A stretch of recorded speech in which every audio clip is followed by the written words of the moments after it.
गृहमंत्री अमित शाह का आज देवभूमि उत्तराखंड के 2 दिवसीय दौरे का दूसरा दिन इमरजेंसी अस्पताल का करेंगे उद्घाटन। मसूरी वेजिंग कमेटी की बैठक में हाई वोल्टेज हंगामा, कारोबारियों ने लगाया भेदभाव का आरोप, कमेटी भंग करने की उठी मांग। रुद्रप्रयाग विधायक भरत चौधरी का विवादित बयान वायरल, सचिवालय संघ ने जताई कड़ी नाराजगी।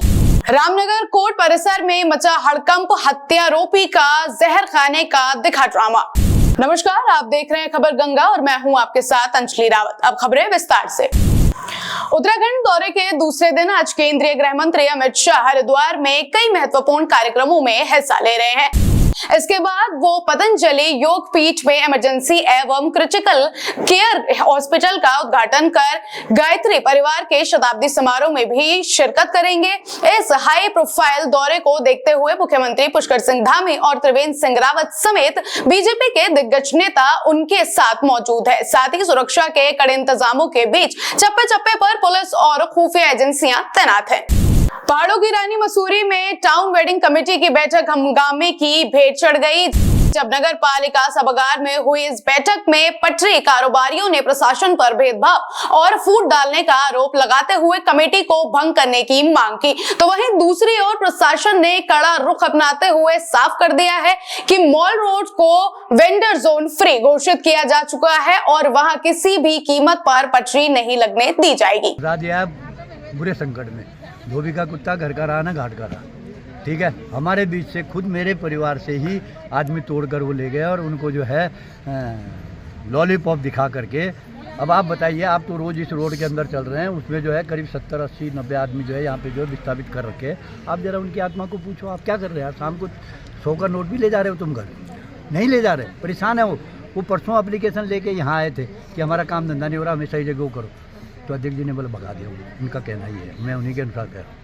रही बात हमारे विस्थापित होने की, हम विस्थापित होने के लिए मना नहीं कर रहे हैं। हम जानते हैं हम अनलीगल है, लेकिन सवाल इस बात का है कि अनलीगल तो है, लेकिन एक संवैधानिक अधिकार हमारा भी है कि 2 रोटी खाने का अधिकार हमारा भी है। अब इसके लिए अगर आप हमारी व्यवस्था नहीं कर सकते हैं तो हम क्या बोल सकते हैं? हम तो माथा है, दीवार तो आप खड़े हैं, उस पर अगर हम माथा मारेंगे तो हमारा सर फटेगा, ये हम जानते हैं। देखिए, टीवीसी की जो आज बैठक आहूत की गई थी, इसमें स्पष्ट तौर पे निर्देश दे दिए गए हैं लोगों की। मॉल रोड जो है, कुछ लोगों का ये इसे मैं जिद ही कहूँगा कि पूर्व से ही निर्धारित है कि मॉल रोड पर किसी को भी फेरी करने की अनुमति नहीं दी जाएगी। और कई लोग थे जो मॉल रोड पर ही लगाना चाहते थे, उनके द्वारा मीटिंग में प्रतिभाग नहीं किया गया। जो लोग नियमों के अंतर्गत अन्य जो हमारे वेंडिंग जोन चिन्हित हुए हैं वहाँ पे लगाने के लिए तैयार रहे हैं, उनकी आज स्क्रीनिंग करी गई है और अधिकतर लोगों को एफिडेविट के माध्यम से एफिडेविट ले करके लोगों को जो है पात्र श्रेणी में डाला गया है। और नगर पालिका की निरंतर यही प्रयास है कि नियमों के अंतर्गत अधिक से अधिक लोग जिनका पुनर्वास कह लीजिए या जिनको हम लोग अन्य स्थान दे सकते हैं वो दे दिया जाए। बिल्कुल, जैसा हमारे पहले भी बोला था कि हम बिल्कुल एक्ट अनुसार जो नियमावली बनी है हम उसके अनुसार चल रहे थे। तो इसमें जैसे कुछ पात्र व्यक्ति छूट गए थे जो हमारी पिछली सर्वे और हुए थे, इस चक्कर में हमने उसी क्रम में ये कहा था कि जो भी पात्र व्यक्ति वो अपना आवेदन आज यहाँ हमारे समक्ष समिति के समक्ष प्रस्तुत कर सकते हैं। तो इसमें अनुसार जो नियम अनुसार है, हमने कुछ पात्र व्यक्तियों को आज भी हमने चयनित किया है। अब इनकी जो आवंटन स्थल आवंटन की कार्रवाई की जाएगी। और जो हंगामे है वो वही लोग हैं जो पात्र व्यक्ति नहीं है और उनकी एक ही डिमांड है कि वो मॉल रोड पर, जबकि हम स्पष्ट करना चाहते हैं, पहले से भी हमारा रुख स्पष्ट है कि मॉल रोड पे किसी भी प्रकार की वेंडिंग की अनुमति नहीं दी जाएगी। हमारे द्वारा चयनित वेंडिंग जोन में अगर आप आवेदन करना चाहते हैं तो आपका स्वागत है, आप वेलकम करें। समिति आपके आवेदन पे विचार विमर्श करेगी और आप पात्र पाए जाते हैं तो आपको आवंटन भी करेगी।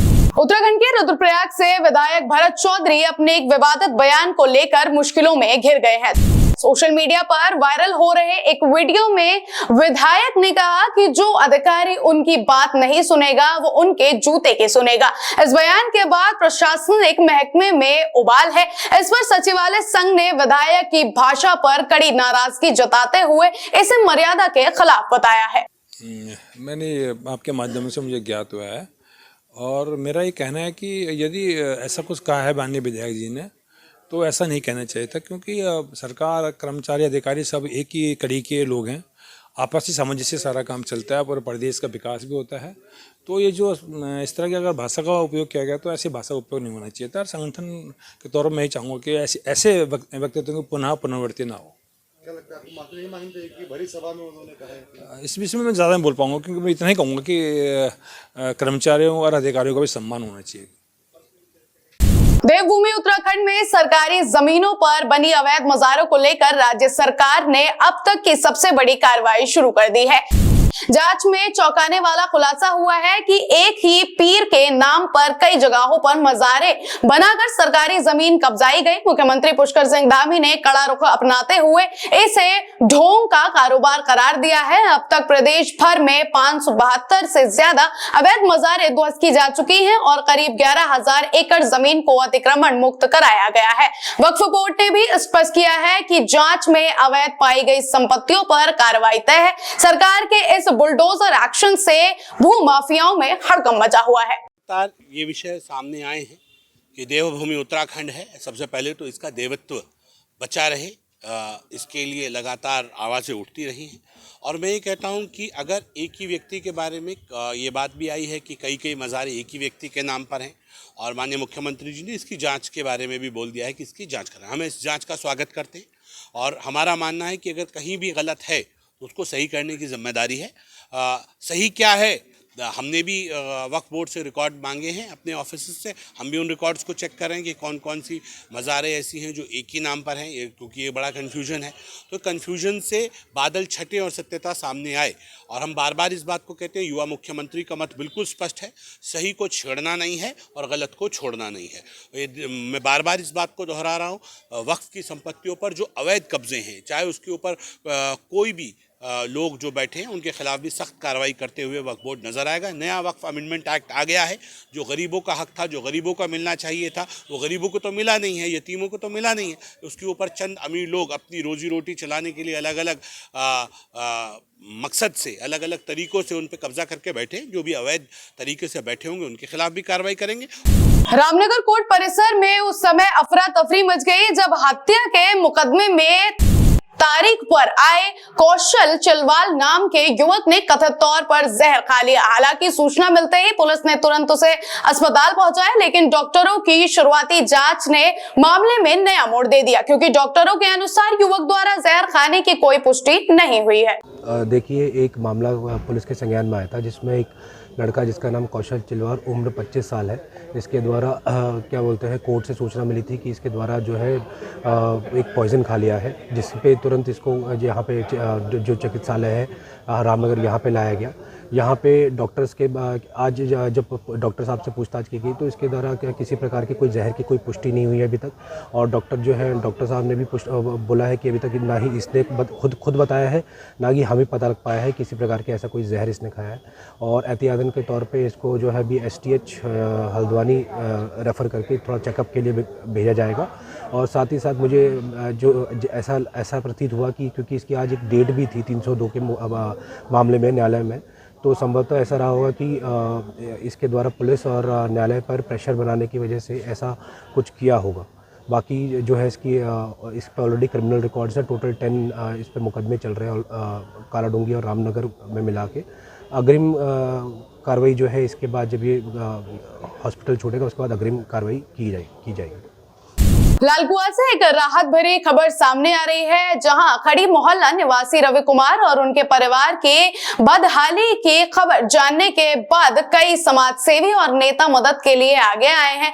इसी दौरान युवा समाज सेवी शुभम अडोला ने पीड़ित परिवार के घर पहुंचकर 11,000 रुपए की नगद सहायता और 1 महीने का राशन उपलब्ध कराया है। वहीं पूर्व विधायक नवीन चंद्र दुमका और गौ सेवक विनोद अग्रवाल ने भी घरेलू सामान, बिस्तर और राशन देकर दरियादिली दिखाई है। गरीब परिवार है, एक माँ का दर्द है जो आपने मुझे वीडियो भेजा, तो मुझे रात भर नींद नहीं आई और मैंने सोचा मैं सुबह आऊँगा, जितना हो सकेगा मदद करूंगा, प्रयास करूंगा। मैं तो सिर्फ एक मार्फत हूँ, बाकी सब करवाने वाला भगवान है, भोले बाबा हैं, लक्ष्मी माता हैं। क्योंकि हमें संपन्न बना दिया है तो हमने लोगों के बारे में सोचना चाहिए, मदद करनी चाहिए। और मुझसे मतलब शुरू से ही मेरा ऐसा प्रयास रहा है कि मैं जितना हो सकता है अपने परिवार की ओर से मदद करता हूँ और आगे भी प्रयास करूँगा। अपने इष्ट मित्रों से बोलूँगा, अपने दोस्तों से बोलूँगा और समाज से भी बोलूँगा कि ऐसे परिवार की मदद करनी चाहिए। एक माँ के सामने उसका बेटा उठ नहीं पा रहा है, चल नहीं पा रहा है और इस तरीके से लेटा हुआ है, तो उस माँ का दर्द थोड़ा सोचना चाहिए। तो मतलब ये समझ लो कि आंख से आंसू आ जाएंगे। उस चीज़ को आप गंभीरता से सोचें तो एक हंसी मजाक के तरीके से देखें तो किसी को दर्द महसूस नहीं होगा, लेकिन उस माँ को कि जो अंदर की जो पीड़ा है ना उसको समझेंगे तो ज़रूर मतलब आपको एहसास होगा, अंदर से सोच आपके अंदर खुद ही आएगा कि कुछ मदद करनी चाहिए। तो वही मेरे अंदर भी ऐसे भाव आते हैं और भगवान लाए हैं, भाव लाने वाला भी सब भगवान है। तो जो हो सकता है मैंने अपने ओर से, अपने परिवार की ओर से 11,000 रुपये की आर्थिक मदद इस परिवार को दी और आटा, चावल, तेल, पानी, चीनी जो है ये दिया। बाकी इसके बाद भी और अन्य जितना हो सकेगा अपने दोस्तों के द्वारा, अपने स्टेटस में लगा के, अपने सोशल मीडिया के द्वारा जितना हो सकेगा इस परिवार के लिए सहयोग करेंगे। और सभी ने समाज में आगे बढ़ चढ़ कर सहयोग करना चाहिए ऐसे लोगों के लिए जितना हो सकता है। मैं ये नहीं बोलूँगा कि हर कोई इतना कर दे, कि जितना जिससे हो सकता है। 500 भी बहुत होता है, 100, 200, 1000, मतलब जो जिसकी कैपेसिटी है। उत्तराखंड की ऐसी तमाम छोटी बड़ी खबरों के लिए बने रहे हमारे साथ और देखते रहिए खबर गंगा। नमस्कार।